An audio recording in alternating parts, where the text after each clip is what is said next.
Hi, and welcome to this week's episode of Menschlichkeit in the Parashat. My name is Rafi Res, and I'm going to speak about the concept of Kahila, community, as it relates to the Parasha of Tazria Metzora.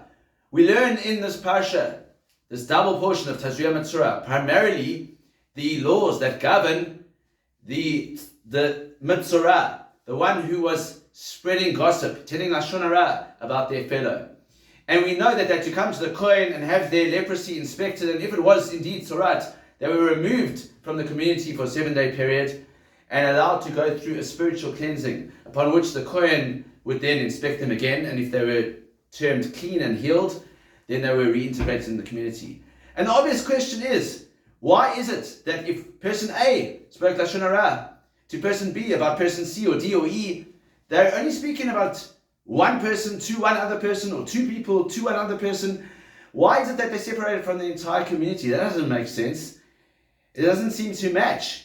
And the obvious answer is that if someone is trying to create divisiveness within the community, in other words, spreading gossip around, that eventually that person will go and tell another person, who will go and tell another person, and go and tell another person, and will spread across the whole community and lead to divisiveness and people thinking lower of each other in the community, then the direct, only logical consequence should be that they are removed to the community to self-reflect and to go through a process of deep meditation as to, the damage that they might have been causing to their fellows and to the entire community, and then only reintegrate once they have had a chance to do the proper teshuvah.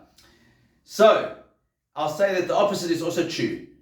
When you spread words of kindness and words of positivity and words of goodness, and that uplifts the whole entire community and makes everyone feel a lot better about each other and leads to us all being in a much better status. So I end off with a story about a man who once came to Rabbi Yosef Yitzchak of Lubavitch, came to the Rebbe, and he said, "Rebbe, I've fallen so far," and he began to say all the terrible things he'd done, and he gave a whole list of why he was on such a low level. And the Rebbe turned to him and he said, "My kind sir, in all the studying I've done about the laws of Lashon Hara, I've never ever encountered that we are allowed to speak Lashon Hara about ourselves.